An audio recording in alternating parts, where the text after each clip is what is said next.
오늘 공부할 내용은요, 지금 지장경 우리가 4장을 공부하고 있습니다. 지장경 4장, 염부중생 업감품이다. 업감이라는 것은 업으로 느낀다는 거거든요. 그래서 염부제 중생들의 업으로 느끼는 그런 내용입니다만, 오늘 142쪽을 펴시겠습니다. 142쪽의 중간을 보시고요. 본문은 우리말로 이제 번역이 된 부분을 함께 공부하겠습니다만, 본문을 읽을 때는 함께 읽었으면 좋겠다, 그런 부탁을 드립니다. 왜냐하면 이런 때라도 함께 읽어야 여러분들이 본문이라도 경전을 우리가 읽을 수가 있거든요. 듣는 것보다는 읽음으로 인해서 더 쉽게 이해도 되고 머리에 또 남아있을 수가 있으니까요. 142쪽입니다. 중간이죠. 두 번째 단락입니다. 함께 읽어보겠습니다. 광목이 존자님께서는 자비심으로 불쌍히 여겨 어찌하시든지 가련하게 생각하여 구원해 주십시오라고 하였다. 이에 나한이 불쌍히 여겨 방편을 지어서 광목에게 권하기를, 그대가 지성으로 청정 연화목 열애를 염하고 겸하여 형상을 조성하거나 탱화를 그리든지 하면 산 사람이나 죽은 사람도 과부를 얻을 수 있을 것이다 라고 하였다. 광목이 듣기를 마치고는 곧 아끼던 물건을 팔아 불상을 그려 모시고 공양을 올리며 다시 공경하는 마음으로 슬피 울면서 우러러 예배하였다. 광목이 문득 새벽 꿈에 부처님을 비오니 금빛이 밝게 빛나서 수미산과 같으며 큰 광명을 놓아서 광목에게 이르기를, 네 어머니가 오래지 아니하여 너희 집에 태어날 것이나 겨우 배고프고 추운 줄을 깨닫게 되면 곧 말을 할 수 있을 것이다 라고 하였다. 여기까지가 이제 본문입니다. 이 내용은 그 강의 해설문에도 나와 있습니다만, 지장보살의 전생 이야기 중에서 지장보살의 네 번째 전생 이야기, 본생담 중에서 효녀 광목이 난을 만나는 그러한 내용입니다. 그래서 이 본문에서 광목은 난의 말을 듣고 공양을 올리면서 다시 공경하는 마음으로 슬피 울면서 열애를 우러러 보았더니 꿈에 부처님께서 큰 광명을 놓아 어머니가 오래지 않아서 광목의 집에 태어날 것이라고 말을 합니다. 말하자면 부처님께서 광명으로 광목에게 일러주는 것입니다. 그 본문에 보면 이런 얘기가 나옵니다. 그대가 지성으로 청정 연화목 열애를 염하고 겸하여 형상을 조성하거나 탱화를 그리든지 하면은 산 사람이나 죽은 사람도 과부를 얻을 수 있을 것이다 라고 하였다. 우리가 절에서 이제 이 절을 창건한다든지 다시 이제 법당을 충창을 해서 이 불보살님을 새로 모실 때, 특히 지장보살님을 모실 때는 그 모시는 대상자, 그러니까 불상의 시주자가 산 사람 이름으로 불상을 시주하기도 하지만, 우리 법부님들의 돌아가신 부모님이나 또 돌아가신 영가님 이름으로도 지장보살님 조성에 불사에 동참하는 경우도 많습니다. 그래서 특히 이제 이 지장보살님 불상을 조성한다든지 불상을 절에서 이제 모실 때 이렇게 동참을 한다든지 또는 지장보살 탱화를 모실 때 불사에 동참한다니 하면은 산 사람뿐만이 아니라 돌아가신 분들도 과부를 얻을 수 있다. 그런 말씀이고요. 지금 이제 나한이 광목에게 이야기를 하지요. 오래지 않아서 광목의 집에 태어날 것이다. 어머니가 오래지 않아서, 네 어머니가 오래지 않아서 너희 집에 태어날 것이다. 말하자면 부처님께서 광명으로 광목에게 일러주는 것이거든요. 거기에 나와 있습니다만 이런 것을 우리는 현몽 또는 가피다 이렇게 말합니다. 가피에는 현운가피와 명운가피가 있다 이렇게 이제 정리가 되어 있습니다마는, 가피라고 하는 것은 우리 불가에서 많이 쓰는 말이거든요. 불보살님의 무량한 가피가 함께 하셔서 우리 법우님들 가족들 건강하시고 바라고 원하는 모든 일들이 마음과 뜻과 성취되는 그러한 소원 성취 이루셔서 행복한 일상의 삶이 되시기를 기원합니다라든지 이렇게 이제 인사말을 할 때, 또 절에 축원을 할 때 우리 불가에서는 가피라는 말을 대단히 많이 사용합니다. 그러면 가피는 무슨 말이냐면은 부처님이나 또는 여러 불보살님들이 자비를 베풀어 가지고 모든 중생들을 이롭게 하는 힘을 가피력 이렇게 말합니다. 그러니까 기도라든지 원력을 이루도록 해주는 부처님의 유신력이다. 이렇게 말씀을 드리면 쉽게 이해가 되겠지요. 기도나 원력을 이루도록 해주는 부처님의 유신력입니다.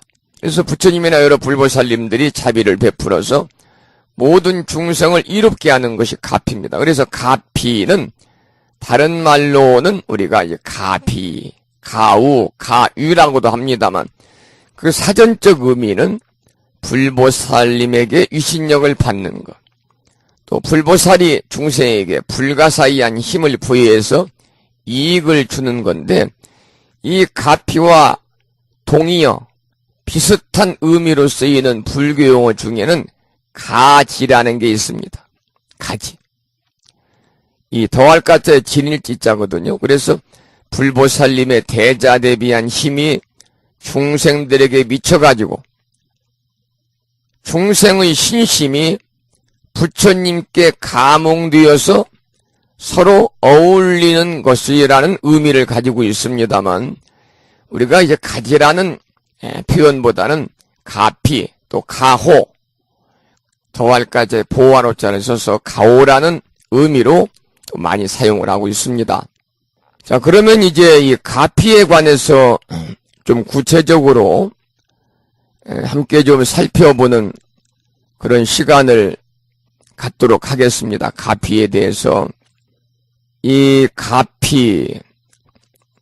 가피에는 이제 우리가 보편적으로 세 가지가 있다. 그렇게 말합니다. 몽중가피와 현전가피와 명운가피입니다.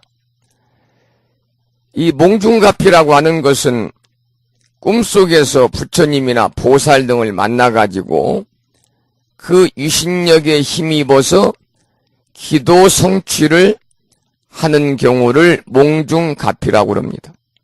그리고 두 번째 현전가피는 나타날 현자 앞전자를 씁니다만 불보살님이 바로 눈앞에 나타나서 구제해 주시는 경우가 바로 현전가피입니다. 그 유명한 조선조의 세조대왕께서 고름이 줄줄 흐르는 등창병을 고치기 위해서 오대산 상원사 정멸국 보궁에서 기도를 하던 중에 문수동자를 만나서 계곡에서 목욕을 한 후에 마침내 병을 치료했다는 그런 전설 같은 이야기가 불가에 전해오고 있습니다만, 바로 이러한 경우가 현전가피에 해당하는 거고요. 세 번째는 명운가피입니다. 명운가피. 명운가피라는 것은 꿈속에서도 나타나지 아니하고 눈앞에도 나타나지 않으면서 그저 생각만 하면 그대로 다 이루어지는 가피입니다. 그래서 사실은 이 세 가지 가피가 있습니다마는 현실에서 바로 그 가피를 입어서 소원이 성취가 되는 현전가피, 다른 말로 현증가피라고도 하지요.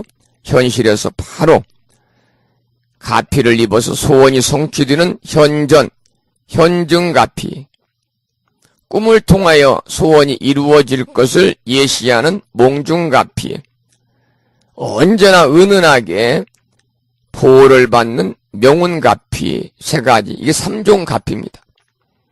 그래서 이 3종 가피 중에서 다급한 일을 당한 사람이 기도를 할 때는 현증가피나 몽중가피를 입는 경우가 많다고 그러고요.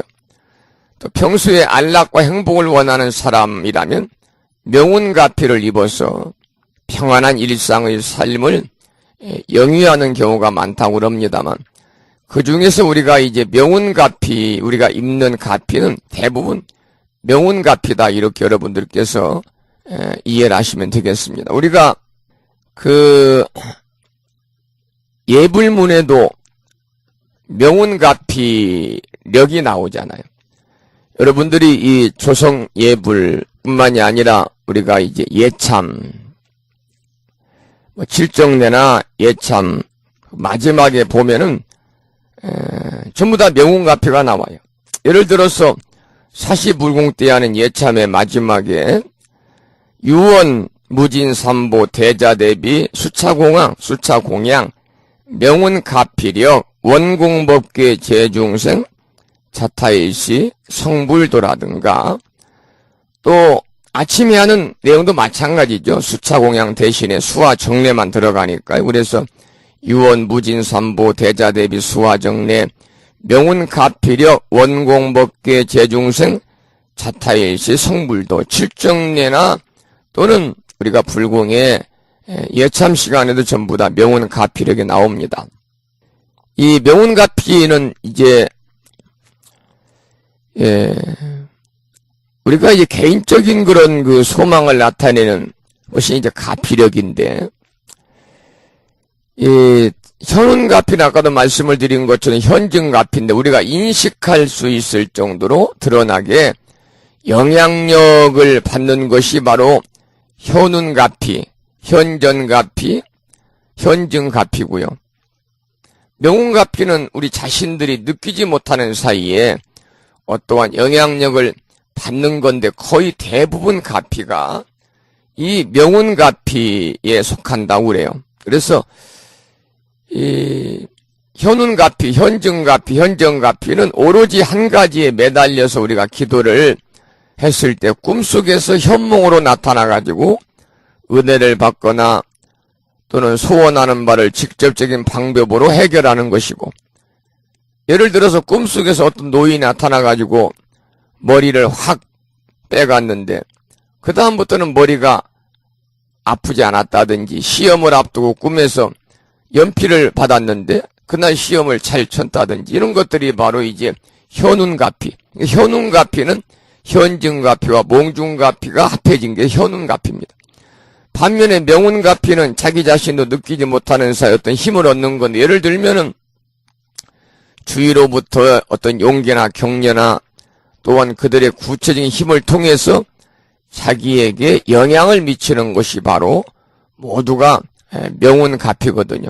우리들이 이 기도하면서 또 일상의 삶 속에서 느끼는 기도는 대부분 명운가피다, 이렇게 이제 말씀을 드릴 수가 있겠습니다. 그래서 우리가 이 기도를 한다든지 어떤 일을 결심하고 노력을 하면은 그 가운데 얻어지는 어떠한 뿌듯함이나 자신감이나 성취감이나 기대감이나 이런 감정이 모두 명운가피에 속하는 거죠. 그래서 명운가피의 범위는 사실 매우 높습니다. 광범위하고, 그것은 우리에게 소리 없이 가만히 내려주는 거죠. 그래서 우리 불교를 믿는 사람 중에서 이제 가끔 보면은 가피력에 대해서 불신하는 사람들이 있더라고요.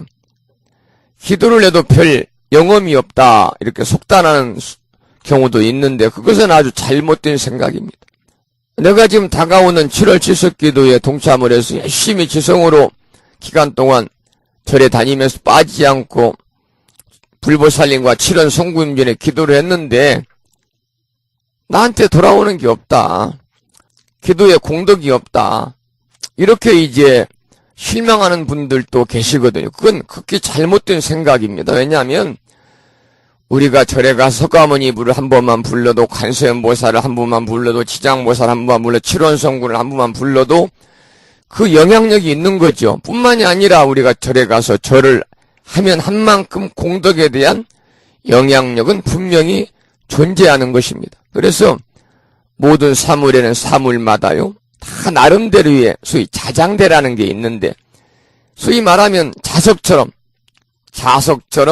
서로 끌어당기고 밀어내는 힘이 있는 겁니다.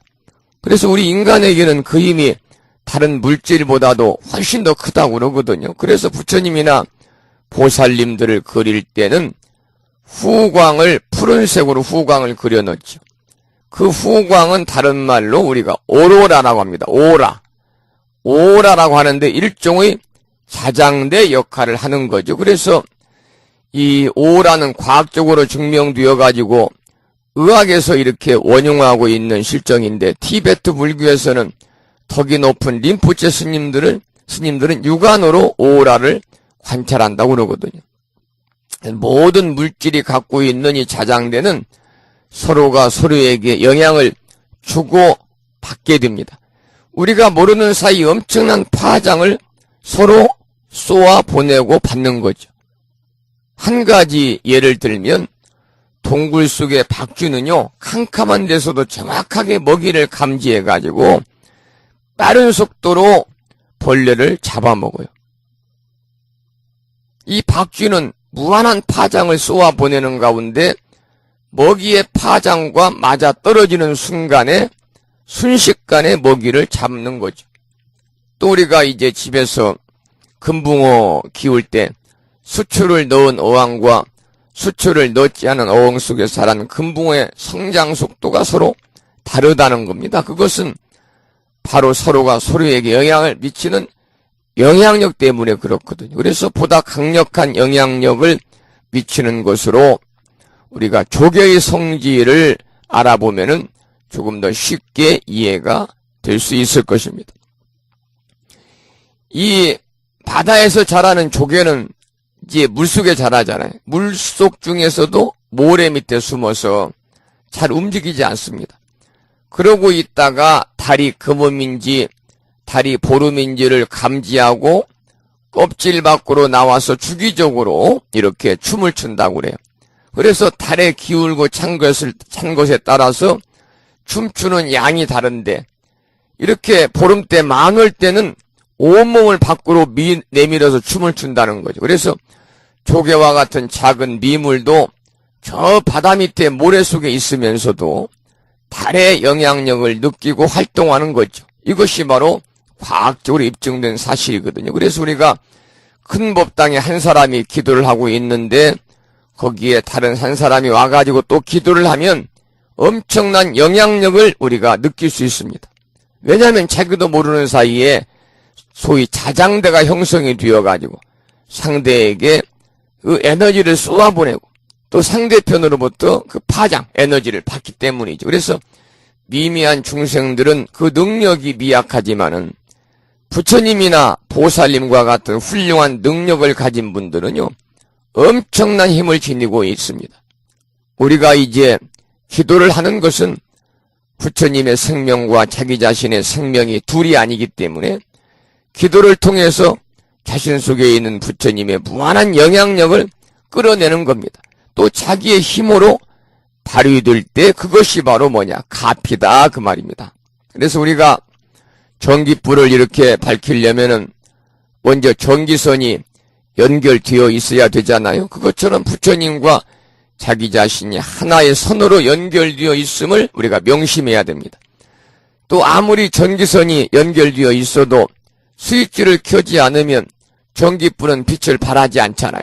다시 말씀드리면 전기가 들어오는 일과 전기를 켜는 일이 하나가 될 때 비로소 전기불은 밝은 빛을 발휘하는 겁니다. 그래서 기도에 대한 올바른 인식이 필요한 거지.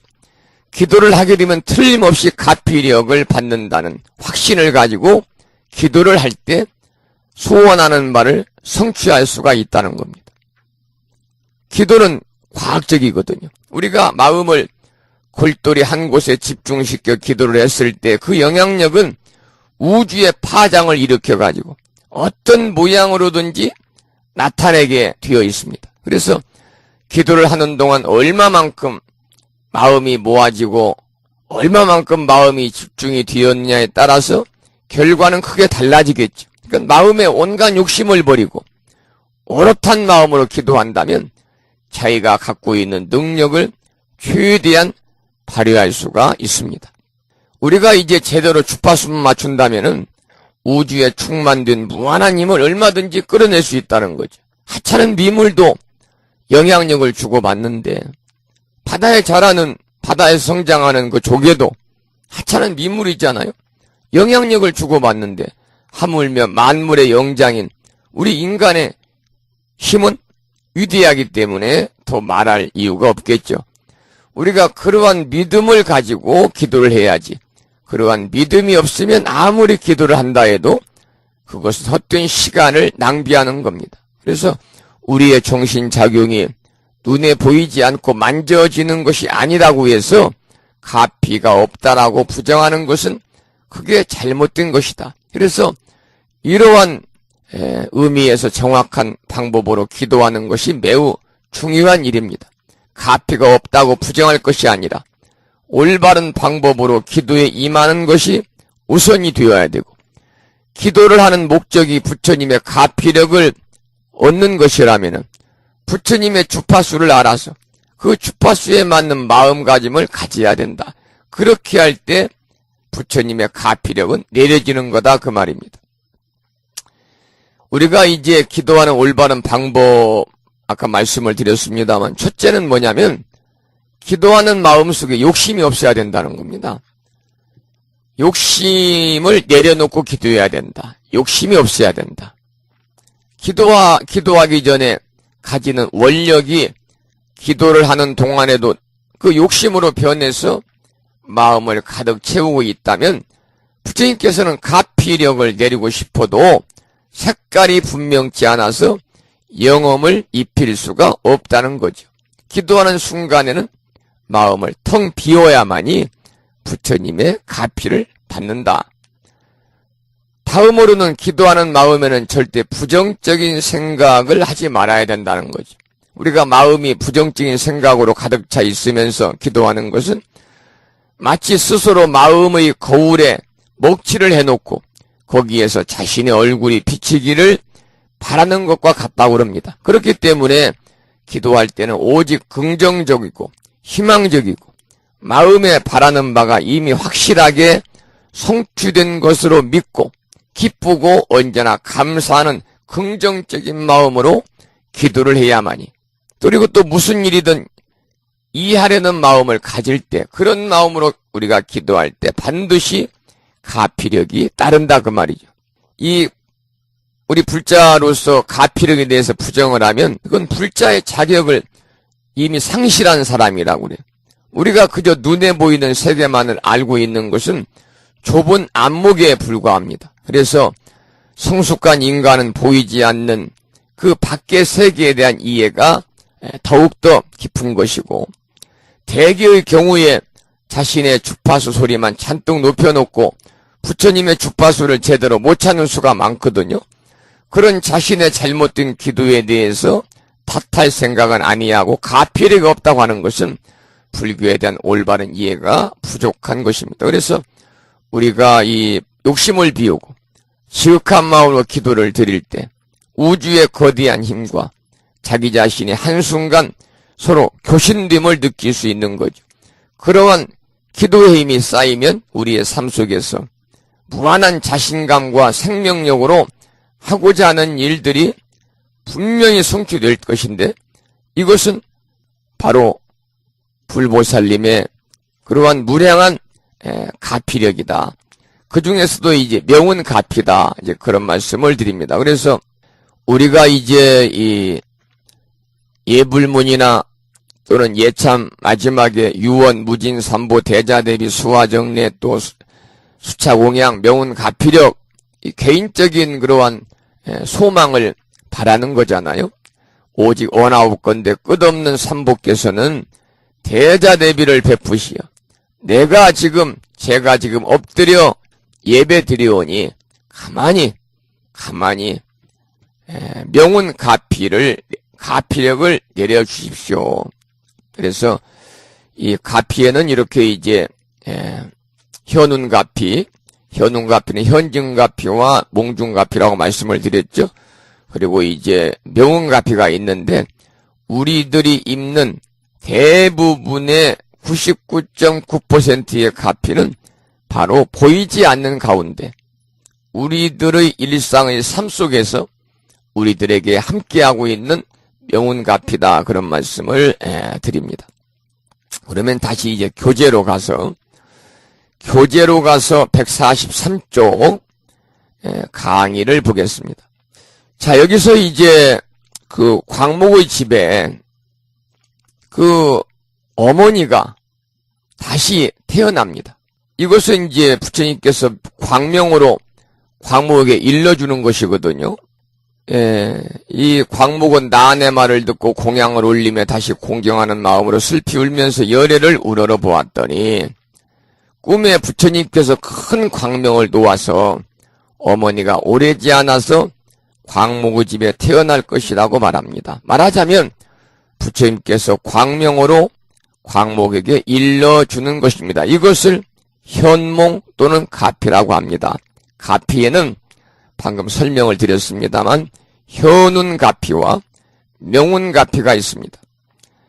광목의 경우처럼 꿈에 현몽으로 나타나는 것을 현운가피, 반대로 명운가피는 밖으로 환히 드러나는 게 아니고 가만히 소리 없이 표시 없이 입게 되는 가피력입니다. 제가 조금 전에 명운가피에 대해서 구체적으로 설명을 좀 드렸잖아요. 기도를 하면 자기도 모르게 가피를 입게 되는데 이런 경우를 명운가피라고 합니다. 명운가피. 이 명운가피는요, 방금 이 교재에서도 나오는 것처럼 자기가 가피를 입고 있다는 사실조차도 모르는 거죠. 그러니까 우리는 항상 부처님의 가피 속에서 생활하고 있으면서도 본인이 내가 가피를 입고 있다는 사실조차 모르지만 부처님께서는 우리들에게 항상 은은하게 가피를 내려주고 계신다는 거죠. 대부분의 사람들은 현운가피보다는 명운가피를 입게 됩니다. 자기도 모르는 사이에 어떤 힘을 얻는 경우가 바로 명운가피입니다. 명운가피는 모르는 사이에 불교의 이치를 깨닫고 참여하며 자신의 생각이 달라져 생활 태도가 바뀌는 것을 뜻합니다. 또 자기의 삶에 어떠한 의지처가 생기고 자기의 삶의 길을 제시해주는 어떤 보이지 않는 힘을 느끼는 것을 명운가피라고 합니다. 예를 들어서 소가 들을 지나가는데 휘초리를 들고 직접 때리지 않아도 뒤에서 소머리가 따라오면 함부로 아무 곳이나 가지 않습니다. 그런데 소머리가 없으면 소가 지 마음대로 행동합니다. 그와 마찬가지로 자신의 삶에 불교를 마음속에 받아들이면 자신의 삶을 지탱하여 주고 무언가 보이지 않는 힘이 자신을 이끌고 가는 것을 느낄 수가 있습니다. 그 모든 것이 명운가피력 때문입니다. 그래서 예불문 마지막에는 명운가피력이라는 말이 나옵니다. 아까 설명을 드렸죠. 예불문 마지막에 유언, 무진, 삼보, 대자대비, 수화정례, 수차공양, 명운가피력, 원공법계, 제중생, 자타이시, 성불도 이렇게 나옵니다.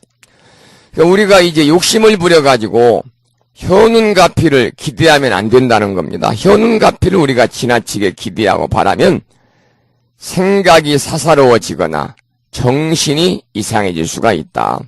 생각이 한쪽으로 기울다 보면은 때때로 잘못된 형상이 나타날 수도 있습니다. 그런데 이런 잘못된 형상을 진짜라고 믿는 사람들도 있습니다. 그것은 잘못된 것이므로 반드시 바른 생각을 가져야 됩니다. 자, 여기까지는 이 광목이 난을 만나는 그런 내용을 함께 공부를 했고요. 그 다음은 이제 광목의 어머니가 종의 아들로 태어나는 그런 내용이거든요. 145쪽을 함께 읽어보겠습니다. 145쪽. 그 뒤에 집 안에서 종이 한 아들을 낳으니 3일이 되기 전에 말을 하며 머리를 조아리며 슬피 울면서 광목에게 고하기를 생사의 어변으로 과보를 스스로 받게 되었는데 나는 너의 어머니로서 오래도록 어두운 곳에 있다가 너를 이별하고 가서 여러 번 큰 지옥에 떨어졌으나 너의 폭력을 입어서 다시 태어나게 되었으나 하천한 사람이 되었다. 또다시 단명하여 나이 13살이 되면 다시 악도에 떨어질 것이니 너에게 어떠한 계책이 있어 나로 하여금 벗어나서 면하게 할 수 있겠느냐 하거늘 광목이 이 말을 듣고 어머니로 알아 의심이 없었다.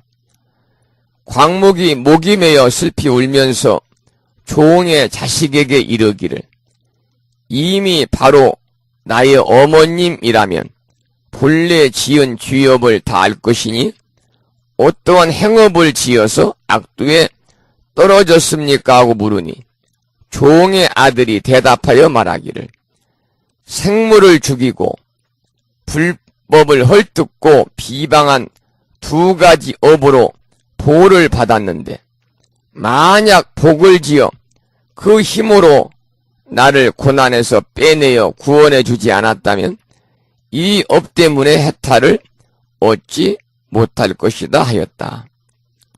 광목이 묻기를 지옥의 죄의보는 어떠한 것인지요 하니 종의 아들이 대답하기를 죄고의 일은 차마 말로는 다할 수가 없다.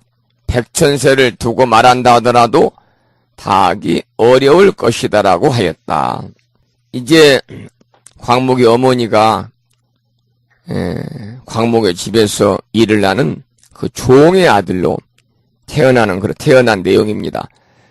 그 강의를 보면 영가스님의 증도가에 몇 번이나 태어나고 몇 번이나 죽었던가 태어나고 죽음이 끝이 없어 멈추지 않네라는 글이 있습니다. 바로 이제 증도가에 나오는 얘기거든요. 원문은 이렇습니다. 기회, 생기, 회사. 몇 번이나 태어나고 몇 번이나 죽었던가. 생사, 유유, 무정지로다. 태어남과 죽음이 많고 많아서 그침이 없었도다. 그러니까 우리가 생명과 영혼이 있는 이상 어떻습니까? 태어남과 죽음이 반복되는 윤회의 법칙이라고 하는 것을 거역할 수가 없거든요. 그것은 사람뿐만이 아니라 초목도 마찬가지입니다. 초목도. 그것이 바로 자연의 순환의 원리니까요. 우리네 인생도 바로 그러하죠.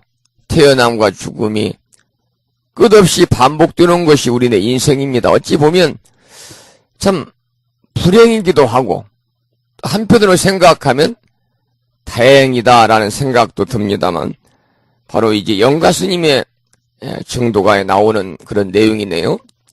기회, 생기, 회사오 몇 번이나 태어나고 몇 번이나 죽었던가 생사, 유유, 무정지로다. 태어남과 죽음이 많고 많아서 그침이 없었도다. 한 장을 넘기고 146쪽을 보겠습니다. 모든 사람, 모든 생명들이 다 그렇듯이 지장보살도 지장보살이 되기까지 얼마나 많은 생을 거듭했는지 그 수요를 알 길이 없습니다. 지장보살의 어머니나 아버지도 역시 그와 같습니다. 여기서는 광목의 어머니가 종의 자식으로 태어나는 대목입니다.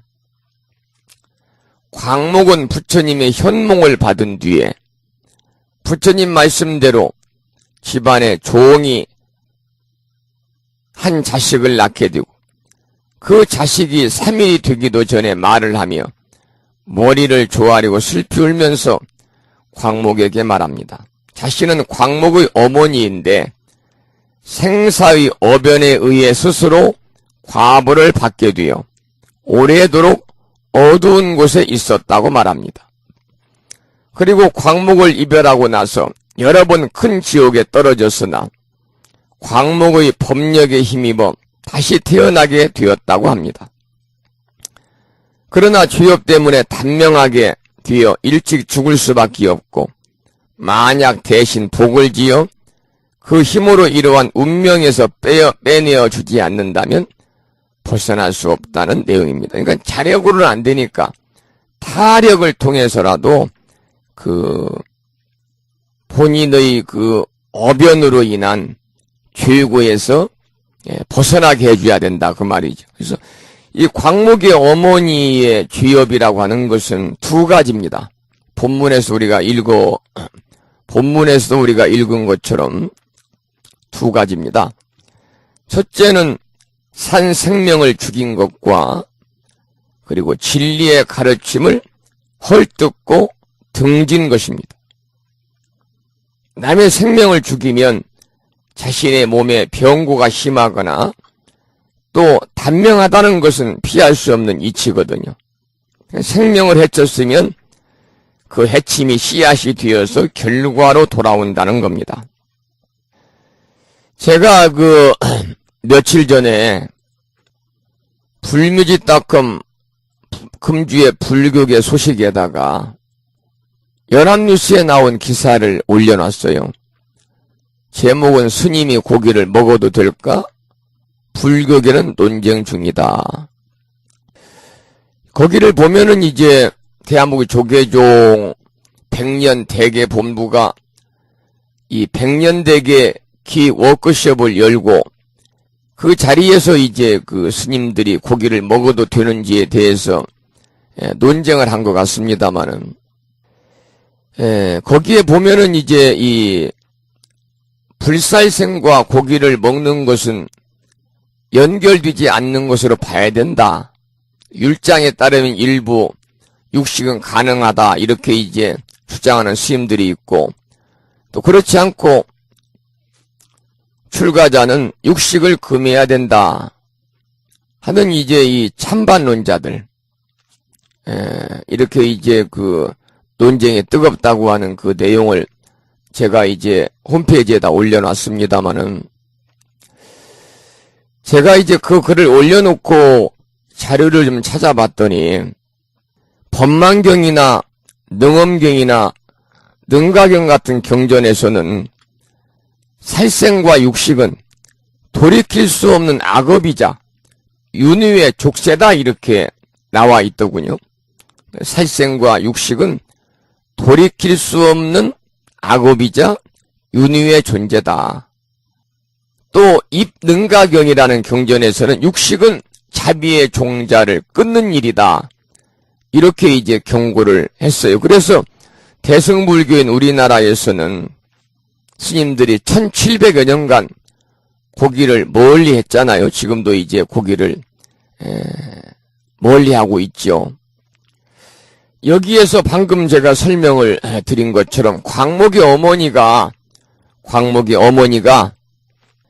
이 두 가지 이유 때문에, 두 가지 이유, 그 죄업이 산 생명을 죽인 것, 진리의 가르침을 헐뜯고 등진 일인데, 남의 생명을 죽이거나 남의 생명, 살생이죠. 뿐만이 아니라 불교에서는 육식도 돌이킬 수 없는 악업이자 윤회의 족쇄다. 그러니까 살생과 육식을 하면 계속해서 다람쥐 쳇바퀴 돌듯이 윤회의 수레바퀴에서 우리가 빠져나올 수 없다는 거죠.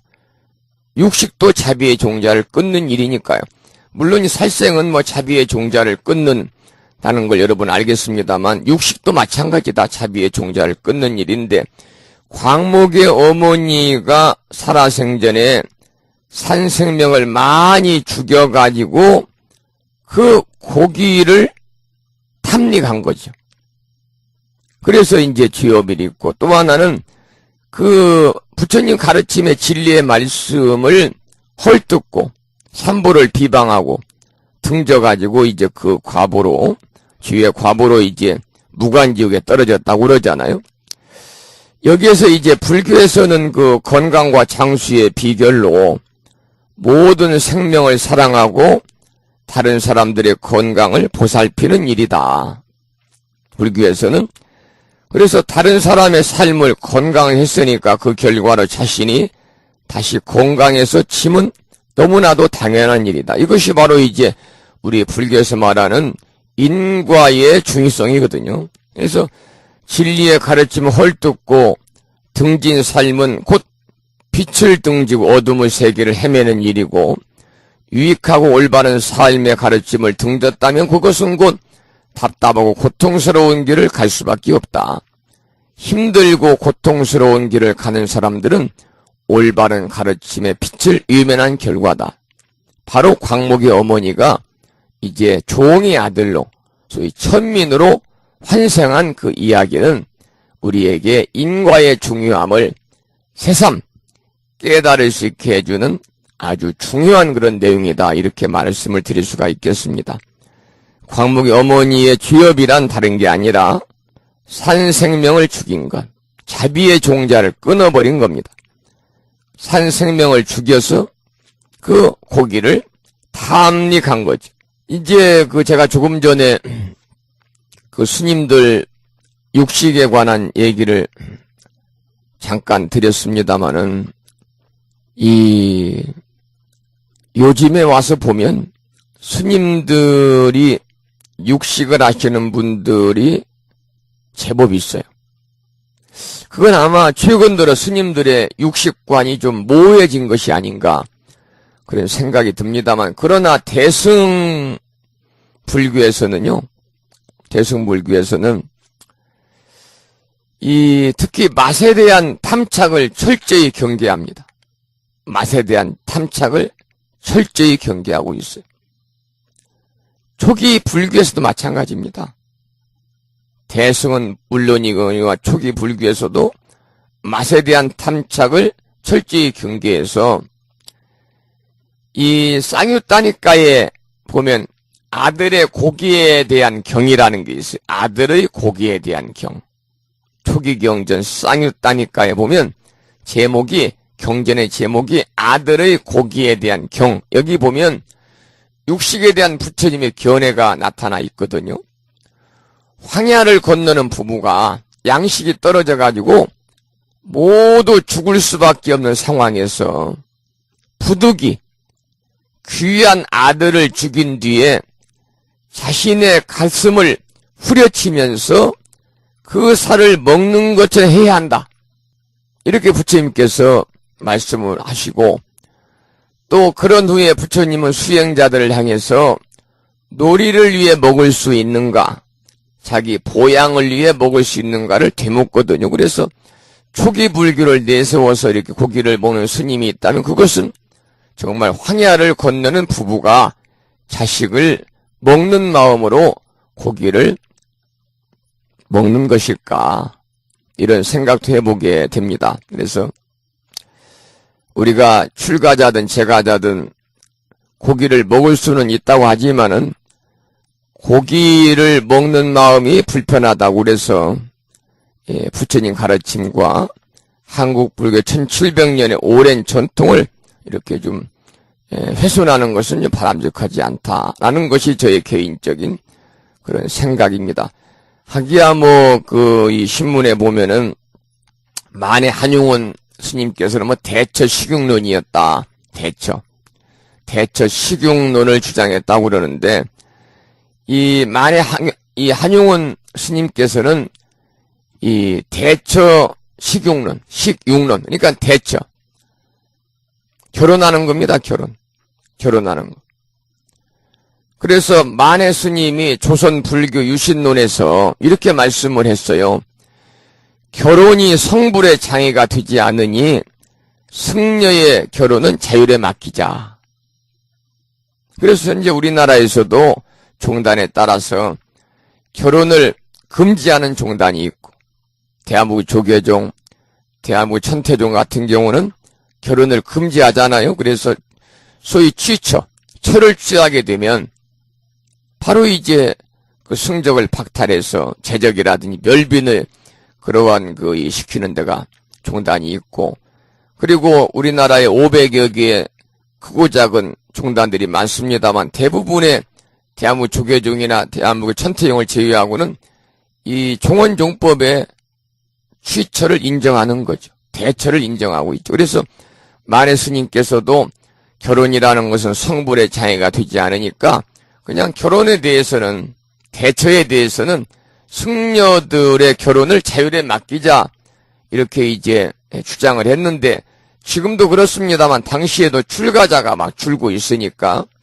불교계 상황에서 나름대로의 대안이 아닐까 그런 생각을 합니다. 그래서 얼마 전에 제가 인터넷 뉴스를 보니까 이 성공이라든지 캐톨릭에서도 지금 이제 이 신부의 삶을 살기 위해, 성직자의 삶을 살기 위해서 그 길로 가는 사람들이 적다 보니까 전부 다 아이들을 조금 낳잖아요. 그러니까 한 집에 뭐 하나 이렇게 나니까 아들 하나인데 출가해서 스님이 되거나, 또는 아들 하나인데 출가해서 비구가 되거나, 아니면 성직자가 이 신부님이 되면 대가 끊기지 않습니까? 그래서 이 천주교에서도 신부님들의 뭐 결혼을 인정해야 된다, 허용해야 된다, 뭐 그런 이야기도 나오고 있는 것 같아요. 그래서 만해 한용운 스님께서 이 대승경전을 인용을 해서 설명을 했듯이 결혼의 유무가 성불의 조건은 아니지만, 그러나 육식은 전혀 차원이 다르다 그 말입니다. 그래서 아까도 말씀을 드렸다시피 법망경, 능엄경, 능가경에서는 살생과 육식은 돌이킬 수 없는 악업이자 윤회의 족쇄다. 입능가경에서는 살생은 물론이거니와 육식도 자비의 종자를 끊는 일이다. 그래서 강하게 이렇게 지키기를 권하고 있는 거죠. 여기서 이제 이 광목의 어머니가 산 생명을 많이 죽인 것, 그리고 진리의 가르침을 헐뜯고 등진 그 과보로 인해서 이제 죽어가지고 무간지옥에 떨어졌다고 하는 그 이야기를 우리가 이제 이 경전을 통해서 보면서, 그리고 또 광목의 어머니가 환생을 했는데 그 뒤에 과보로, 천민으로, 종의 아들로 다시 태어난 그런 이야기는 우리들에게 있어서 인과의 중요함을 새삼 깨닫게 하는 그러한 대단히 경각심을 주는 그런 내용이다, 이렇게 봐야 되겠습니다. 그런 147쪽, 이제 광목이 서원을 세우는 그런 내용을 함께 읽어보겠습니다. 광목이 서원을 세우는 그런 내용입니다. 본문을 함께 읽어보겠습니다. 본문을. 광목이 듣기를 마치고는 눈물을 흘리며 슬피 울면서 하늘을 향하여 말하기를, 원컨대 나의 어머니가 영원히 지옥을 벗어나서 13세를 지내고도 다시는 무거운 죄로 악도에 돌아다니는 일이 없게 하소서. 광목이 서원을 지금 세우는 겁니다. 시방에 계시는 여러 부처님께서는 자비로 저를 불쌍히 여기시어 제가 어머니를 위해 세우는 광대한 서원을 들어주소서. 만약 저희 어머니가 영원히 사막도와 이러한 하천함과 여인의 몸까지를 영원히 여의고 영겁 동안 받지 않게 된다면 저는 오늘부터 청정 연화목 열의 상 앞에 나아가 백천만억급 동안 세계마다 있는 지옥과 사막도에서 모든 죄고에 시달리는 중생들을 구제하기 위하여 영원히 지옥 악취, 축생, 악귀 등을 떠나도록 하며 이와 같은 죄벌을 받는 사람들이 모두 성불한 뒤에 그때 저는 비로소 정각을 성취할 것을 소원합니다 하였다. 소원을 바라여 마치니 청정 연화목 열애의 말소리가 똑똑히 들려왔다. 광모가 너의 큰 자비와 연민으로 어머니를 위하여 이 같은 큰 소원을 내는구나. 내가 살펴보건대 너희 어머니는 13세가 지나면 이 과보의 몸을 버리고 범지, 브라만이죠. 범지로 태어나서 수명을 100세나 살 것이며 이 과보가 지나고 나면 무국토에 태어나서 수명은 헤아릴 수 없는 법을 살게 된다. 그리고 뒤에는 불과를 성취하여 널리 인간과 천인들을 제도하며 그 수는 항아의 모래수와 같을 것이다 라고 하였다. 이 광목은 어머니의 이야기를 듣고 난 뒤에 눈물을 흘리면서 허공을 향해서 울부짖으면서 말을 하지요.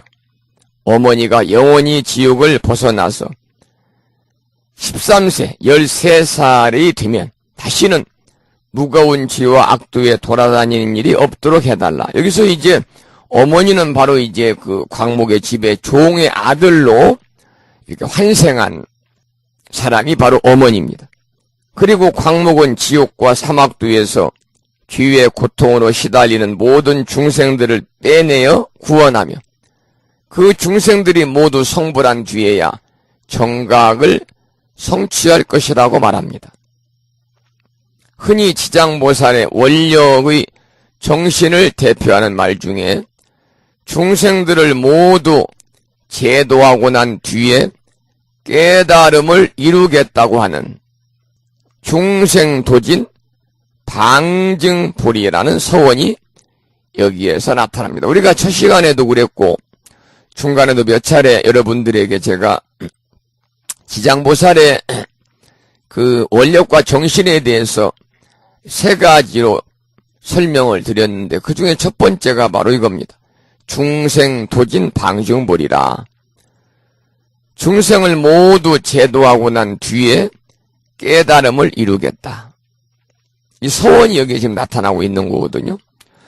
그리고 지옥이 텅 비지 않으면 성불하지 않겠다. 이게 이제 지장보살의 두 번째 원력과 정신이죠. 지옥, 미공, 서불, 성불. 지옥이 미공, 텅 비지 않으면 결코 성불하지 않겠다. 또 세 번째는 자신이 지옥에 들어가지 않으면 누가 지옥에 들어가겠는가? 그러니까 내가 지옥에 들어가지 않으면 누가 지옥에 들어가겠느냐? 지옥에 들어간다는 것은 지옥 중생을 제도한다는 것이거든요. 그래서 그것이 이제 원문은 불입지옥, 수입지옥입니다. 그래서 지장보살의 자신이 지옥에 들어가지 않으면 아무도 지옥에 들어갈 사람이 없다는 내용의 발언에는 정말 용기 있고 힘찬 각오가 담겨 있죠. 우리 지장보살은 지옥에 가 있지만 실제로는 지장보살의 지옥은 존재하지 않는다. 우리에게도 이런 큰 각오와 용기가 필요하다. 그래서 이 지장보살의 그러한 원력과 정신을 우리가 가져야 이 지장보살님은 이미 정해진 정업마저도 소멸시켜주는 유신력을 가진 분이니까 지장보살의 원력이라는 것은 방금 살펴본 세 가지 내용이 있습니다만 이처럼 참으로 크고 위대하다. 이것이 바로 지장보살의 원력과 정신입니다. 누구도 흉내낼 수 없는 큰 서원이기 때문에 문수보살께서도 그토록 서가모니 부처님 앞에 지장보살에 대한 찬탄을 아끼지 않았다고 하는 이유도 이 서원의 다짐에 있죠. 그래서 우리가 지장보살을 대원 본존이다 이렇게 부릅니다. 대원, 이처럼 원이 크시기 때문에 부처님도 면하지 못하는 결정된 업을 소멸시킬 수 있는데 그것이 바로 이 원력 때문이다. 그 말이죠. 원력 때문이다. 여기서 우리가 배워야 될 것은 뭐냐면 우리도 지장보살님처럼 이러한 강한 원력을 가지고 살아가야 된다. 이러한 지장보살님과 같은 강한 원력을 가지고 살아간다면 살아가면서 우리들이 다가오는 어떠한 업의 장애, 업장도 다 극복할 수가 있다. 그래서 이것은 우리가 가진 업장보다 더 강력한 원력을 세우고 실천해 나가면 우리가 가진 업장은 쉽게 극복할 수 있다. 바로 이것을 여기서 이제 강조하고 우리가 생활 과정에서 만날 수 있는 그러한 겪을 수 있는 일들, 바로 우리가 지장보살님의 이러한 원력과 정신을 통해서 우리들이 해결하자, 이제 그런 말씀을 드리고, 이것이 바로 지장보살님의 정신이다, 이런 말씀을 드리고 싶네요. 자, 그러면은 149쪽을 밑에를 보지요. 함께 읽어보겠습니다. 부처님께서 정자지왕 보살에게 고하시기를, 그때의 나안으로, 힘이 쭉 우리가 이제 잘 본문을 읽고 제 설명을 들으면 하나의 이야기로 이렇게 정리가 돼요. 스토리가 있으면 스토리. 이야기가 있으니까 잘 그 이야기의 전개 과정을 잘 한번 여러분 정리해서 생각하면서 함께 공부하시겠습니다. 부처님께서 정자지왕 보살에게 고하시기를, 그때의 나안으로 광목에게 복을 지어 어머니를 제도한 사람은 곧 무진이 보살이요. 광목의 어머니는 곧 해탈보살이요. 광목녀는 곧 지장보살이다. 지장보살은 과거 구원급 중에 이와 같은 자비와 연민으로 항아사의 원을 발하여 널리 중생을 제도하였다. 미래세 중에 만약 남자와 여인이 있어 선을 행하지 않는 자와 악을 행하는 자와 인과를 믿지 않는 자와 사음하고 거짓말하는 자와 두 가지 말을 하는 자와 악담을 하는 자와 대승을 회방하는 자 등 이와 같은 여러 업을 짓는 중생들은 반드시 악취에 떨어지게 된다. 그러나 만약 선지식을 만나 손가락을 한번 풍기는 짧은 시간이라도 지장보살에게 귀의하게 되면 이 여러 중생들은 곧 사막도의 과부에서 해탈을 얻게 될 것이다 하였다. 함께 본문을 읽어보았습니다. 부처님께서 정자지왕 보살에게 그때의 나안의 몸으로 복을 지어 광목을 제도한 사람은 무진이 보살이고, 광목의 어머니는 해탈보살이고, 광목은 바로 지장보살이다. 이렇게 부처님께서 정자지왕 보살에게 이야기를 합니다. 여기서 이제 무진이 보살은 우리 법우님들, 이제 불심사 법회에 오신 분들은 법회 때마다 축원할 때 제가 불자 모묘집에 나와 있는 우리말 관세음 보살 보문품을 읽으세요. 이렇게 이제 축원하는 동안 말씀을 드리고, 어제가 우람분절 오제였습니다마는 이제 제를 모시고 장엄연무를 우리말로 하고, 초제 때는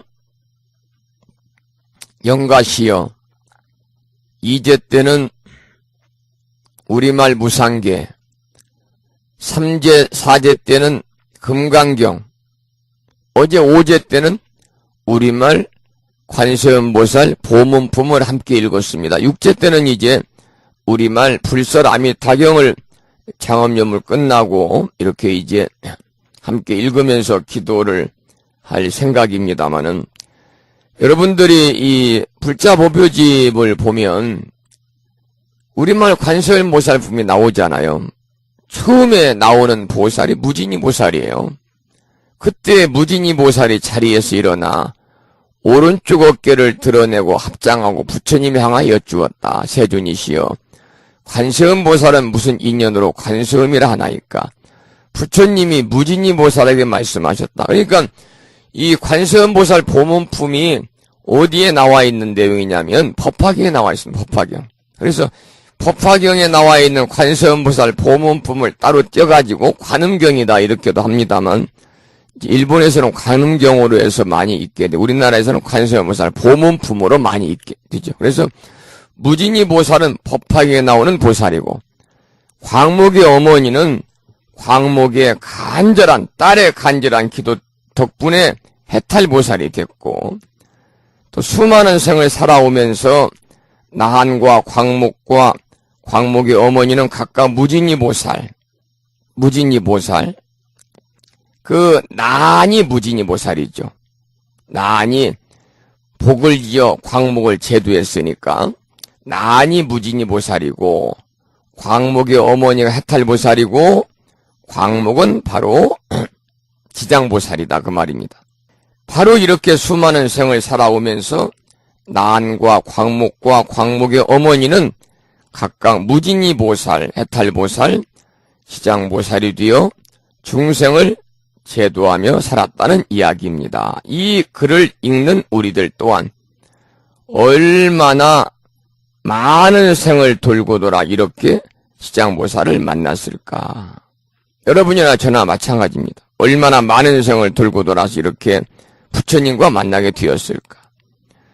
그리고 좋든 싫든 함께한 수많은 사람들과 인연을 맺게 되었을까 하는 생각을 하면서 우리의 모든 관계를 보다 아름다운 관계로 승화시켜야 함을 절실히 느끼게 하는 그런 가르침이죠. 바로 이것이 인과의 이치입니다. 그래서 인과의 이치는 매우 중요한 교훈이기 때문에 좀 더 자세히 살펴보도록 하겠습니다. 자, 151쪽을 보겠습니다. 151쪽. 이 세상의 모든 것은 인과의 연결고리로 구성되어 있습니다. 다시 말해서 이 세상의 온갖 현상은 인과로 이루어져 있다는 말입니다. 그래서 부처님 경전 중에도 불설 인과경이라고 하는 그 양이 얼마 되지 않습니다만 독립된 인과경이 있습니다. 그 정도로 인과가 중요하다. 세상의 온갖 현상은 다 인과로 이루어져 있다. 그래서 모든 것은 인연으로 쫓아서 생기지 않는 법이 없고, 또 사라지는 것 역시 인연에 의한 것이다. 생기는 것도 인연이요, 사라지는 것도 인연이다. 그래서 불교적인 입장에서 보면 모든 현상들은 필연적인 것이므로 원인 없는 결과는 있을 수가 없죠. 인과 이치를 깨달으면 불교 공부를 웬만큼 했다고 할 수 있습니다. 우리가 인과 이치를 깨달으면 살면서 다른 사람과의 갈등, 원망, 또 가족끼리도 마찬가지죠. 서로 불평, 불만, 자기 중심적인 그런 가치관의 이기적인 삶, 이렇게 삶을 살지 않겠죠. 그래서 불자라면 당연히 인과이치를 깨달아야 된다. 그것이 불교 공부를 한 사람이다 그 말입니다. 그래서 개인이든 가정이든 사회이든 단체든 다 그럴 만한 원인이 있기 때문에 그에 상응하는 결과가 나타나는 건데, 이것이 바로 불변의 법칙이요, 이것이 바로 인과의 법칙입니다. 사람들의 삶이나 자연현상은 모두가 인과관계로 얽혀 있습니다. 그런데 때때로 인간관계에서는 인과의 법칙을 망각하거나 알고 있어도 수용하지 못하는 경우가 있죠. 그것은 바로 인과의 법칙을 수용하지 못하는 경우, 이것은 바로 그 사람이 아집이나 집착이나 교만함이나 또 어리석음 때문입니다. 우리가 아집이나 또는 그 교만함이 있는 사람들, 상이 높은 사람들은요, 인과의 법칙을 알면서도 인정하지 않으려고 해요. 이런 분들은 전부 다 자기 중심적인 이기적인 삶을 사는 경우가 대부분이거든요. 우리가 자연의 순리를 이해하듯이 인간관계도 그렇게 이해하면 별 문제가 없습니다. 인과의 원리를 알면 뼈아프게 가슴을 칠 일도 없고, 인과의 원리를 알면 가슴에 못을 박을 일도 없고, 인과의 원리를 제대로 알면 누구 때문이라도 원망할 일도 없습니다. 모든 것을 자연의 현상처럼 받아들이면 마음이 편안해질 것입니다.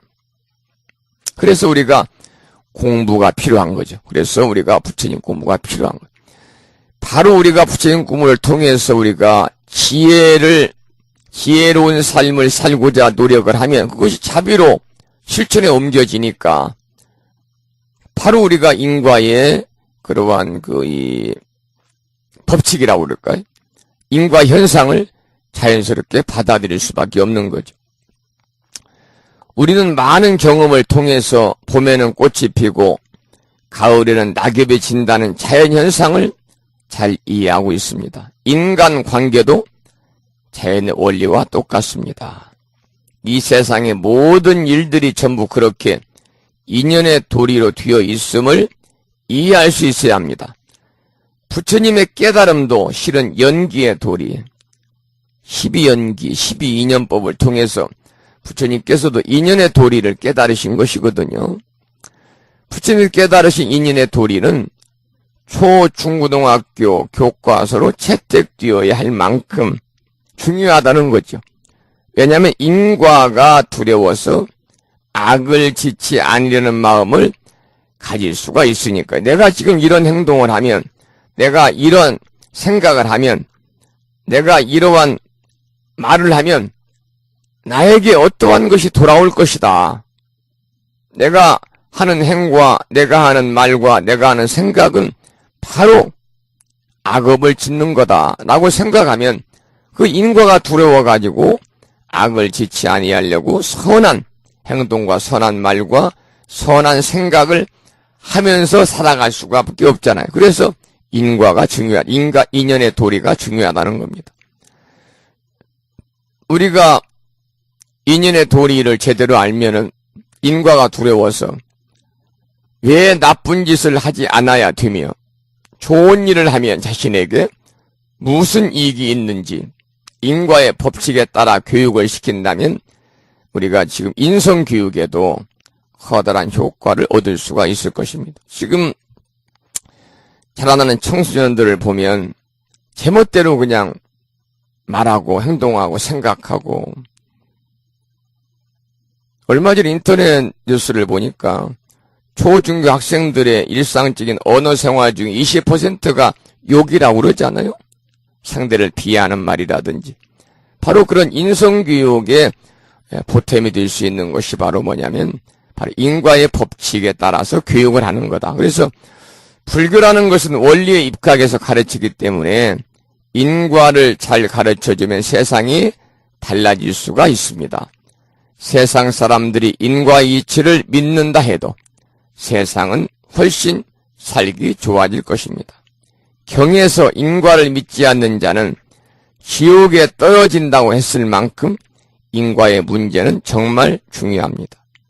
복을 많이 짓고 좋은 일을 많이 하면 복을 받는 것은 당연한 이치죠. 그래서 우리가 복 많이 받으세요 라는 얘기를 이제 해마다 한 해가 시작될 때 신정, 후정, 우리나라에서는 복 많이 받으세요를 거의 한 달 반 정도 하잖아요. 신정과 후정. 그런데 저는 우스갯소리로 복을 지어놨어야 복을 받는 거지. 복도 지어놓지 않았는데 상대방이 복 많이 받으세요 그러면 복을 받겠습니까? 그래서 우리가 이제 복을 받는 것은 복을 많이 짓고 좋은 일을 많이 해야 된다. 이게 이제 당연한 이치죠. 또 우리들이 살면서 또한 이 보상을 받으려면 성실하게 살아가야 거기에 따르는 보상이 어떤 형태로든 있게 마련이죠. 우리가 흔히 그런 얘기를 하잖아요. 씨앗에 우리가 비유를 합니다만 봄에 씨를 뿌리지 않고 가을에 결코 추수할 수 없다. 또 씨를 뿌렸다 하더라도 거름도 주고 김도 매고 물도 대주어야만이 좋은 열매를 맺고 많은 수확을 할 수 있다. 씨앗을 뿌려놓기만 해서 되는 것이 아니고 그것을 잘 가꾸려는 노력이 있어야만이 좋은 결과를 얻을 수 있는 것처럼 인과의 원리는 초등학생들도 다 할 수 있는 이치지만은 실은 어른들도 잘 실천하지 못하는 게 바로 인과다 그 말입니다. 그래서 여러분들 오래전에 이 강의를 통해서 말씀을 드렸고 몇 차례 말씀을 드렸습니다만 백낙천과 도림선사 이야기를 많이 제가 말씀을 드렸잖아요. 이 당나라 시인이고 뛰어난 정치가인 우리가 백거이라고도 합니다만 백낙천은 본래 학식과 총명이 뛰어난 데다가 또 벼슬이 자사, 지금으로 말하면은 단체장이죠.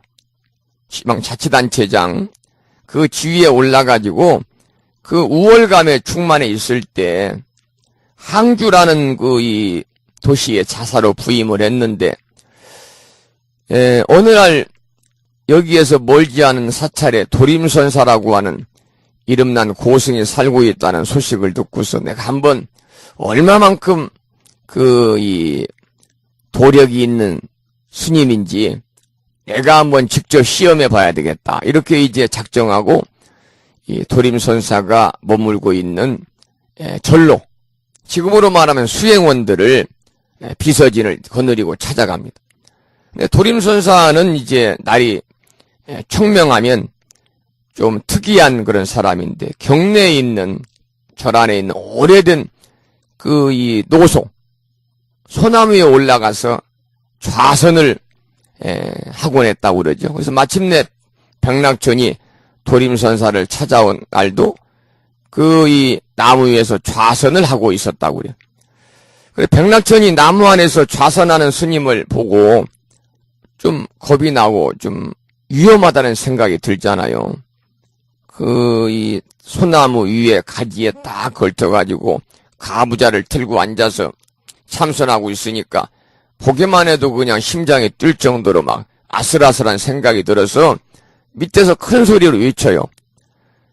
선사의 모습이 너무나 위험합니다.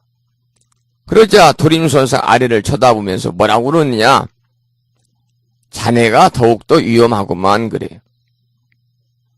이 소리를 듣고 있던 백낙천이 어이가 없어가지고 나는 벼슬이 자사에 올라서 강산을 내가 진압하고 또 이렇게 안전하게 땅을 밟고 있는데 내가 도대체 무엇이 위험하단 말이냐 하고 대꾸를 하죠. 이 도림선사는 백낙천이가 학문과 벼슬에 자만하다는 것을 이미 알고 있어요. 그래서 이번 기회에 저 사람의 교만한 마음, 그리고 상을 내가 한번 깨우쳐줘야 되겠다. 그래서 교만한 마음을 내가 좀 깨우쳐줘야 되겠다. 그래서 또 바로 쏘아붙입니다. 티끌 같은 세상 지식으로 교만한 마음만 늘어가지고 번뇌가 끝이 없고 탐욕의 불길은 쉬지 않으니 어찌 자네가 위험하지 않겠는가. 이 말을 들은 백낙천이가 이봐라 내 마음을 후원이 다 꿰뚫어 보는 듯한 그러한 이 스님의 그러한 이야기를 듣고서 이제 조금 기세가 좀 눌린 거죠. 당당하게 자기 말을 하던 백낙천이가 기세가 눌려가지고 스님 제가 평생에 좌우명으로 삼을 만한 법문을 한 귀절 듣고 싶습니다. 애초에 선사를 시험하려고 했던 불손한 태도를 바꿔가지고 백낙천이가 이번에는 공손한 자세로 도림선사한테 가르침을 청합니다. 그러자 도림선사가 소나무 노송 위에 앉아서 이렇게 법을 전합니다. 제양막작하고 중선 봉행하며 자정기안이 시제불견이라. 이 말은 제양막작 모든 악을 짓지 말고 중선봉행 선을 받들어 행하며 자정기 스스로 그 마음을 잘 다스리는 것이 시제불교, 이것이 바로 부처님의 가르침이니라 라고 칠불통계계를 말씀을 합니다. 그런데 이 백낙천이가 도림선사한테 법을 청할 때는 대단한 가르침을 기대했는데 악을 짓지 말고 선을 받들어 행해서 스스로 마음을 깨끗하게 하고 잘 다스리는 것이 부처님 가르침이라고 그러니까 그거야 삼척동자라도 다 아는 사실이 아닙니까? 이렇게 이제 말 대꾸를 하죠. 신통치가 않다 그 말입니다. 그러자 도림선사가 말하기를 삼척동자도 다 아는 사실이지만은 80노인도 행하기 어려운 일이네. 이 말을 듣고 백낙천이 스스로 깨달은 바가 있어가지고 바로 그 자리에서 도림선사한테 삼배를 올리고 다시 불교에 귀의했다고 하는 불법의 수행을 계속 이어갔다고 하는 그러한 그 백낙천과 그리고 도림선사의 이야기 오늘날까지도 많은 사람들에게 귀감이 되는 그러한 그 이야기를 전해드렸습니다만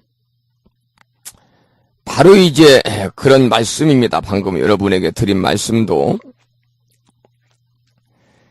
이 세상 사람들이 다 알고 있으면서도 실천으로 옮기지 않는 것이 이제 문제인 거죠. 다 알고 있으면서 인과의 원리를 초등학생들도 다 알 수 있는 이치인데 어른들도 실천을 못하는 것이 바로 인과다.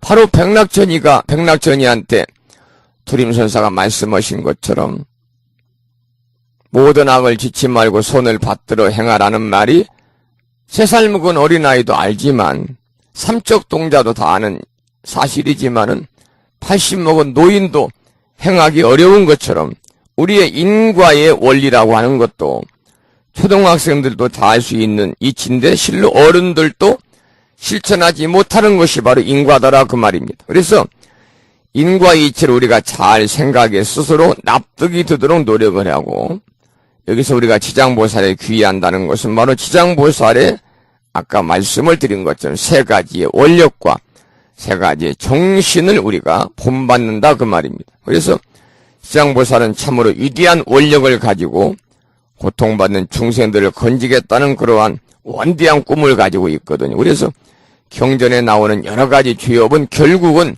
지장보살의 좋은 원력에 귀의하고 또 그 원력의 마음을 단 한 번이라도 낸다면 큰 죄업도 사라진다. 그래서 우리가 지장보살님의 그런 원력과 정신, 아까 제가 상세하게 말씀을 드렸습니다만 또 우리가 오늘 공부한 경전에 나와 있죠. 3가지의 지장보살님의 원력과 정신에 대해서는 여러분들께서 꼭 기억을 하고 그와 같은 거대한 원력을 나도 세워야 되겠다 라고 우리들이 마음을 먹고 실천으로 옮기는 것이 바로 지장보살의 정신이고 지장경을 공부하고 있는 우리들이 배워야 되는 핵심적인 내용이다. 그런 말씀을 드립니다. 중생 도진 방증보리 중생을 모두 제도하고 난 후에 깨달음을 이루리라.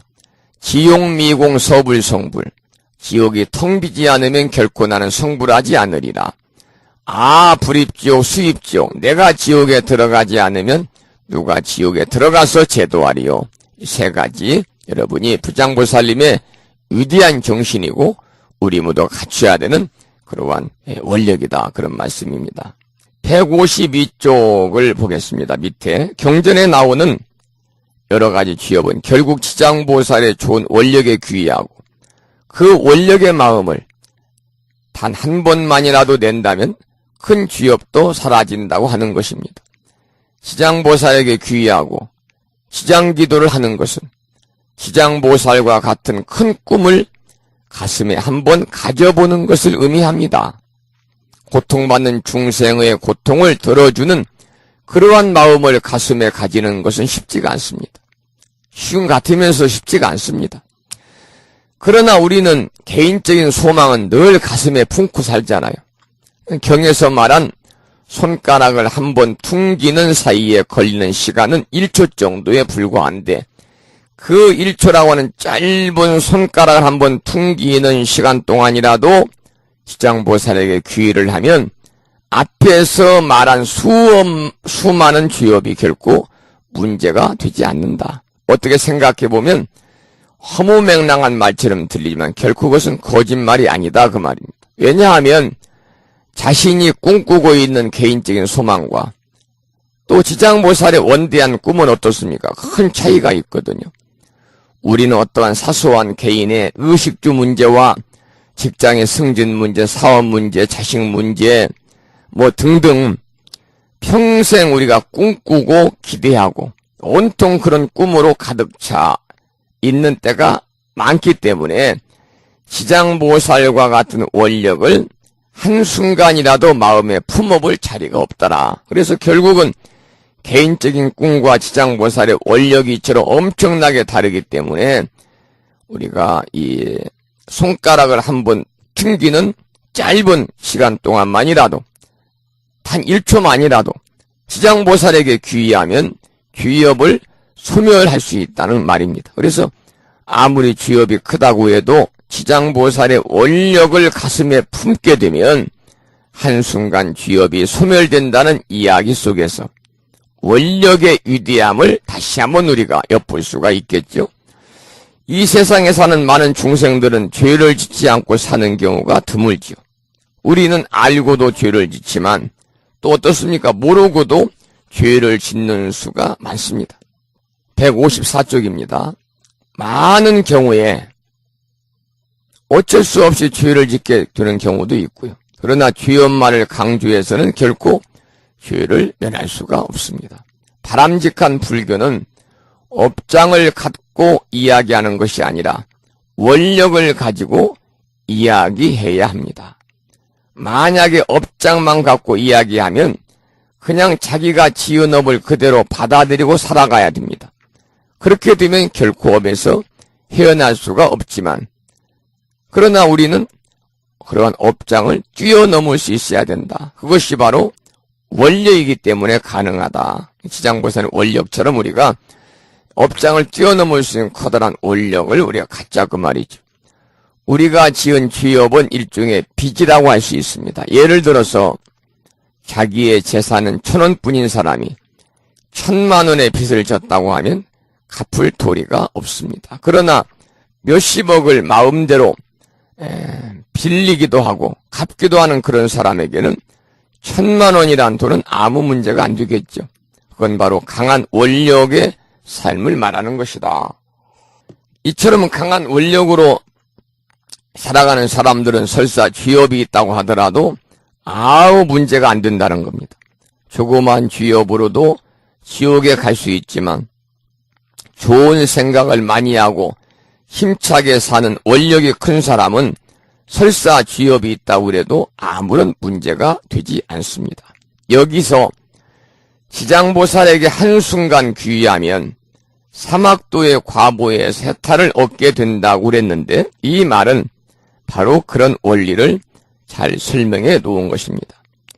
바람직한 불교의 가르침은 업에 의한 삶이 아니라 원력에 의한 삶이다. 그러니까 우리가 원력에 의한 삶을 살자는 거죠. 원력이 강하면 자연적으로 인과도 극복할 수가 있습니다. 부처님도 면하지 못한 정해진 업을 이걸 정업이라고 그러잖아요. 부처님도 면하지 못한 어떻게 할 수 있는 부처님도 면하지 못하는 정해진 업이 정업난면이거든요.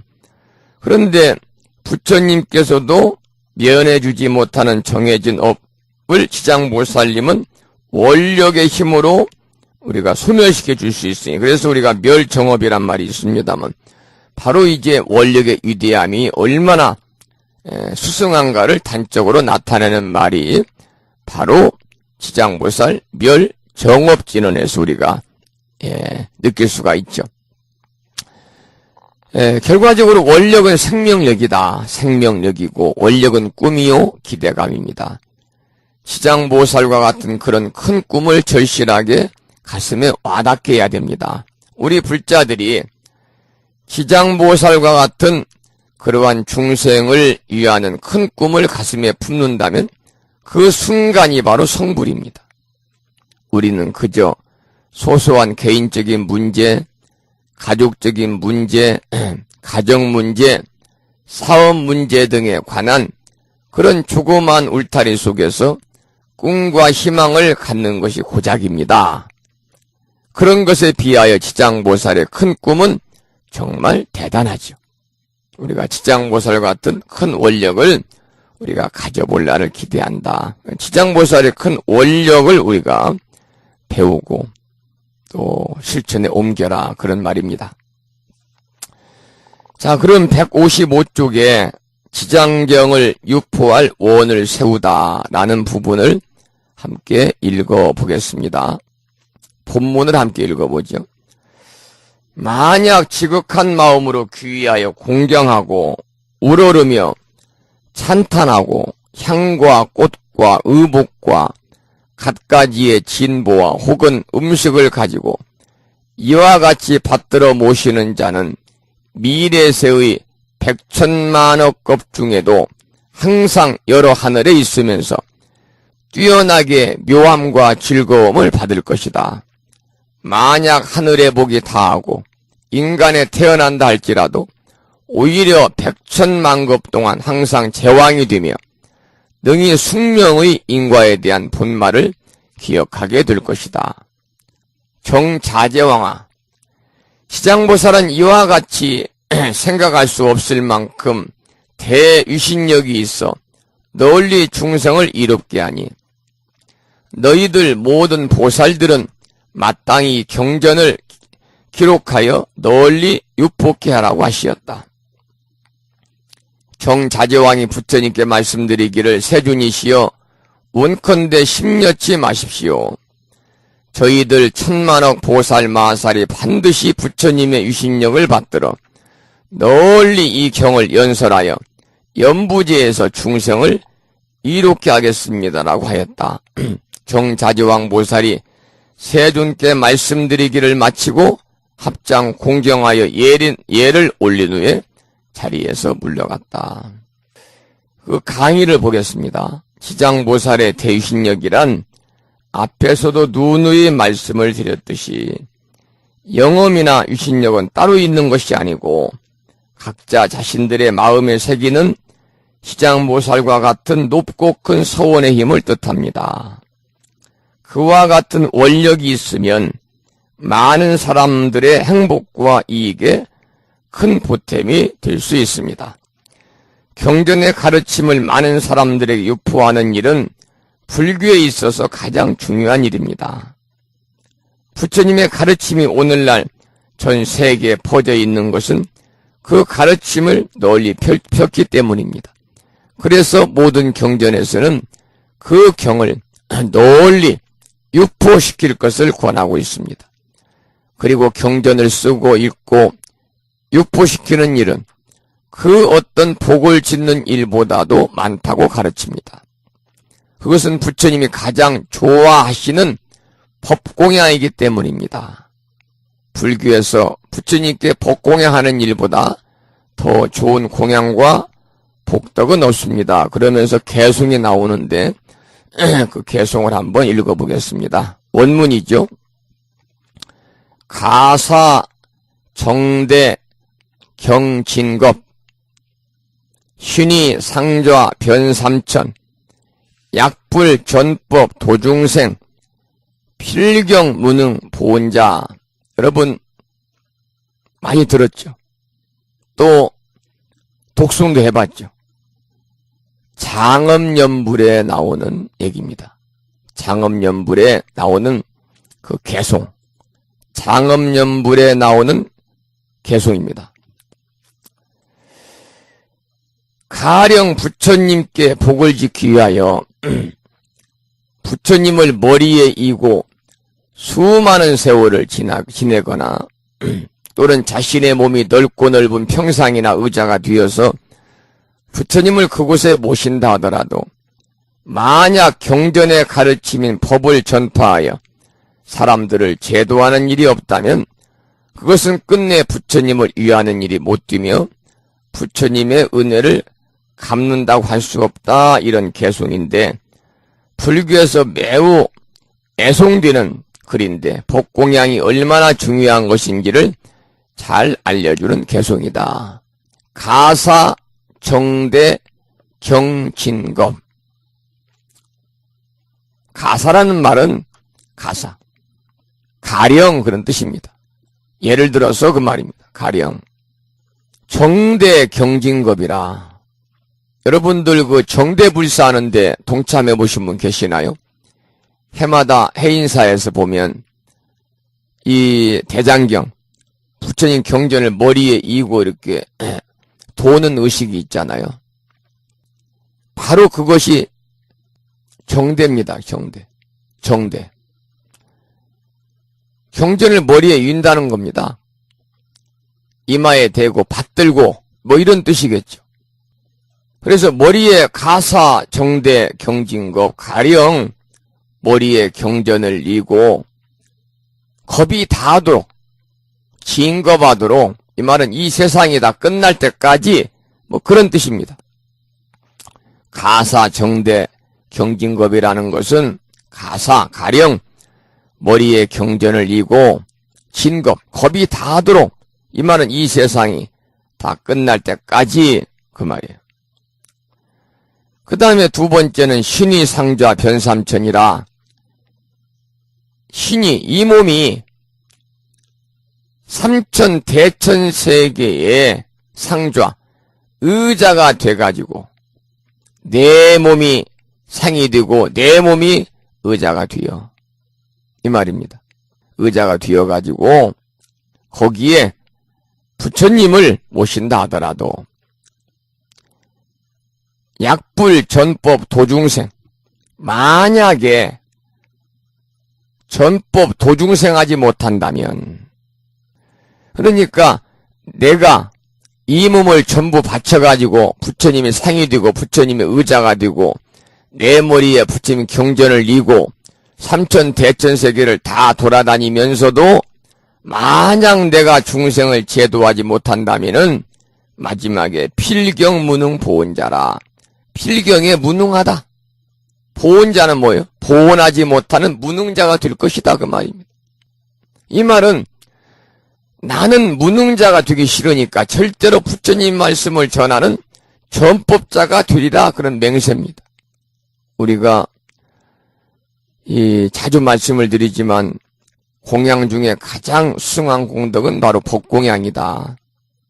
법공양이다. 여러분들께서도 이 집안에 좋은 일이라든지 또는 개인적으로 좋은 일 또는 집안에 또 슬픈 일, 개인적으로 좋은 일은 부처님의 은혜에 보답하기 위해서 법공양 경전을 여러분들께서 이렇게 주문을 해서 주변에 많이 널리 이렇게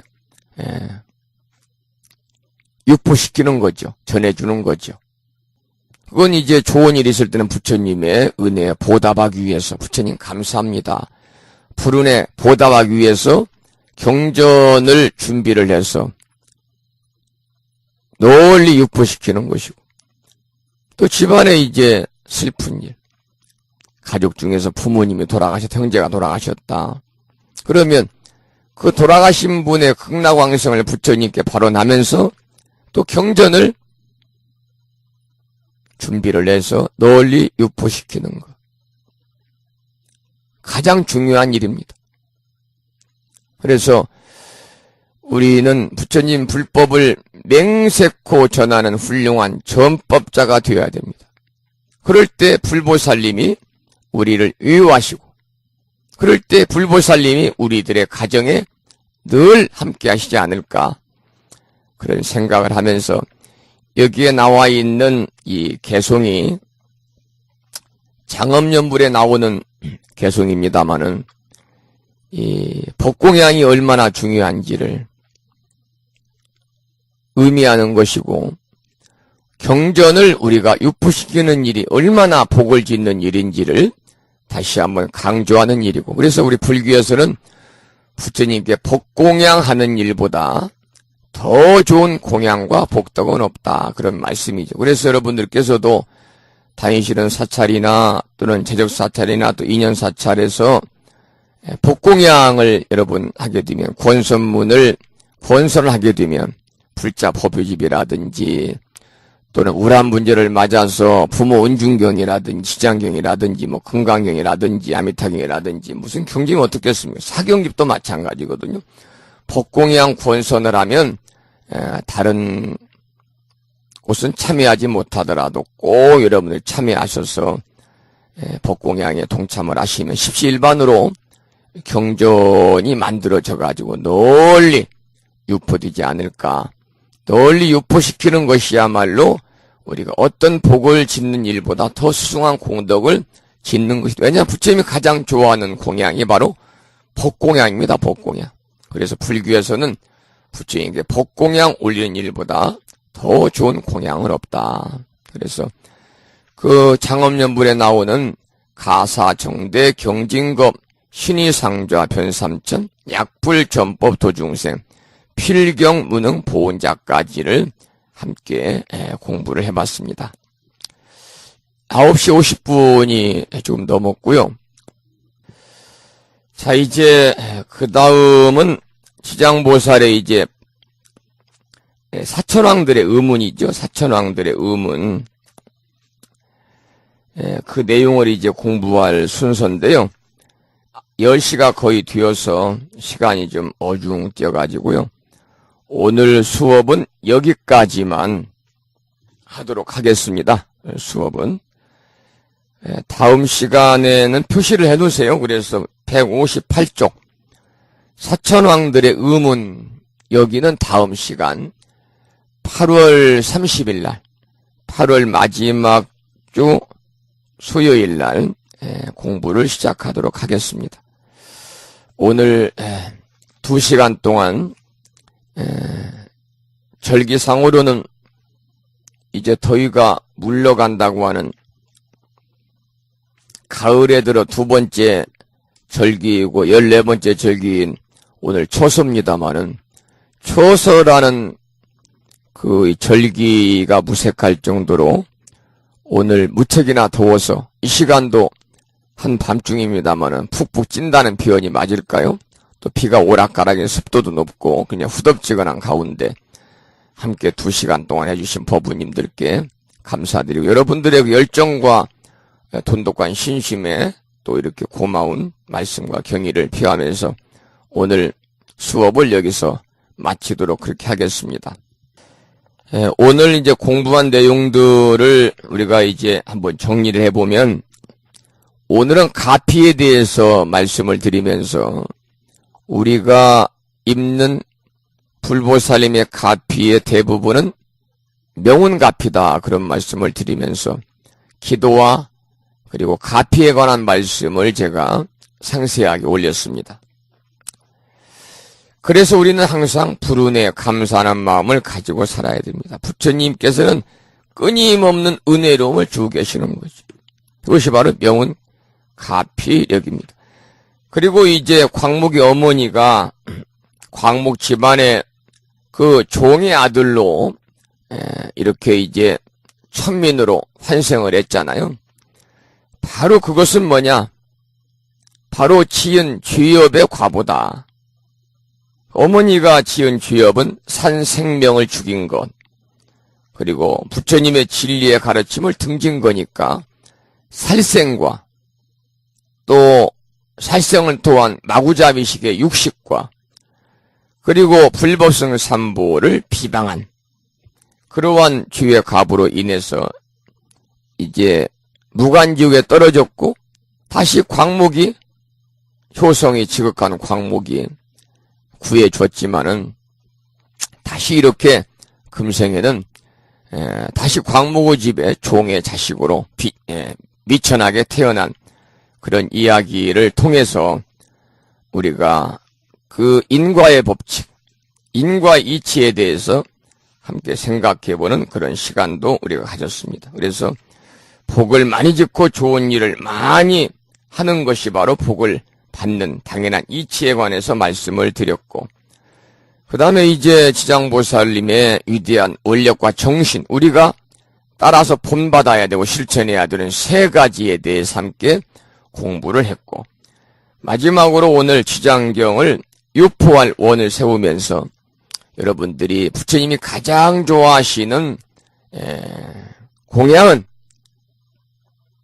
재물공양, 꽃공양, 초공양, 향공양도 좋지만 제일 부처님이 좋아하시는 공양 법공양이다. 그래서 여러분 법공양 그 권선을 하는 곳이 있으면 여러분들께서 다른 데 조금 절약하시고 꼭 동참하시면 좋고, 여러분 독단적으로라도 집안에 축하할 일이 있다든지 경사스러운 일이 있다든지 자녀를 결혼시켰다든지 누가 또 이번에 기업진 학교에 합격했다든지 본인이 또 환갑이나 칠순을 맞았다든지 뭐 등등 좋은 일, 자기들이 승진했다든지 본인이 또 명예롭게 퇴직했다든지 이렇게 좋은 일이 있을 때 부처님 감사하는 마음으로 불은혜 보답하면서 여러분이 법공양을 올리고, 또 집안에 또 슬픈 일이 있을 때 부처님께 돌아가신 망자의 극락왕생을 발언하면서 법공양 올려가지고